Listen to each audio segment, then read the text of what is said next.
It's Wednesday, 26th of October 2016. This is Sylvia Shivamurthy and you're listening to the newspaper reviews on www.athavaneng.com. Let's now look at the paper highlights from today's newspapers. The top highlight in Daily News says, Hartal in North. Shops in several towns in the northern province remained closed yesterday as a mark of protest against the recent deaths of two university students in Jaffna. Meanwhile, students from the Jaffna University too held a protest outside the Jaffna District Secretariat on Monday over the same incident. Two students of the Jaffna University died under controversial circumstances last Friday night. Another highlight says, Parliament has right to decide future course of COPE findings, says PM. The right to decide the future course of the Committee on Public Enterprise findings is with Parliament and not with the COPE itself, Prime Minister Ranil Wickremesinghe said in Parliament yesterday.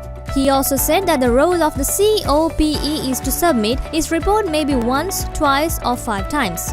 The highlight in the middle says, Government expenditure slashed by 365 billion rupees. State Finance Minister Lakshman Yapa Abeyewardena yesterday said, through Budget 2017, which is to be presented to Parliament on November 10, government expenditure has been reduced by 365 billion rupees by cutting off unnecessary cost and minimizing expenses compared to budget presented during last 20 years. Another highlight says, second post-mortem conducted on retired army officer's body. The post-mortem on the body of retired army officer who committed suicide while claiming to have killed former Sunday leader editor Lasantha Wickrematunge was conducted for the second time at K-Gol General Hospital yesterday. Colombo Judicial Medical Officer Dr. G.D. Pereira, Judicial Medical Officer of the K-Gol General Hospital, Dr. Ramesh Alagivanna, conducted the post-mortem in the presence of a police team from the Criminal Investigation Department and the K-Gol Police. Earlier, police exhumed the body of the retired Army Intelligence Officer to carry out fresh forensic tests as there had been lapses in the first autopsy. Police suspect the suicide note found in his pocket at the time of his death may not be genuine. The body was thereafter kept in the hospital morgue until court orders for the second post-mortem. And the highlight at the bottom says, VAT bill passes muster. The Supreme Court had determined the value-added tax bill and provisions of it were not inconsistent with the Constitution.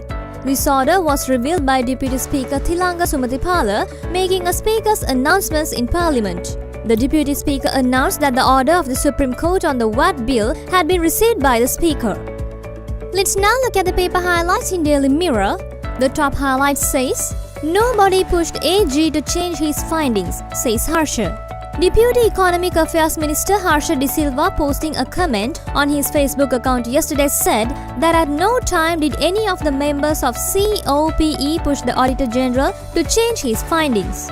Another highlight says, Stern action will clean up country, says Champika. Stiff action against those responsible for the bond issue would clean up the whole country, a government minister said yesterday.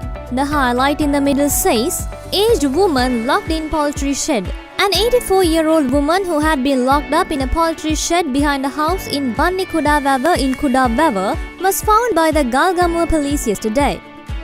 Another highlight says, Shooting not premeditated but an accident, says IGP. IGP Pujit Jayasundara said yesterday the police shooting that resulted in the deaths of the two Jaffna University students was an accident and not a premeditated act.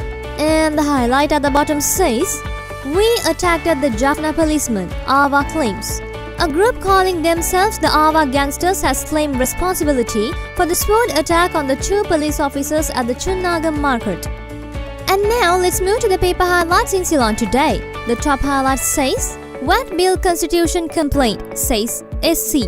Another highlight says, Child killer sentenced to death. Colombo High Court Judge Kusala Sarojini Veerawardena yesterday handed down the death sentence to 20-year-old Ravindran Surendran, alias Bole, who was found guilty of the rape and murder of a 6-year-old girl in 2012. The highlight in the middle says, Outsiders creating tension in Jaffna, says MPC chairman. C.V.K. Sivanyanam, chairman of the Northern Provincial Council and Deputy General Secretary of the Ilangai Tamil Arasu Katchi, claimed yesterday that outside forces are behind the rising of tensions in the north with a beginning of a string of unscrupulous activities in the northern province. And the highlight at the bottom says, Dalada Vidya to remain closed. The road facing the Sri Dalada Maligawa will not be open to public, but instead an alternative subway will be constructed from Kandy to Tennakumbara, Minister of Higher Education and Highways Lakshman Kiryala said yesterday. That's all for today's newspaper highlights, and we'll get back to you with more news tomorrow. Thank you.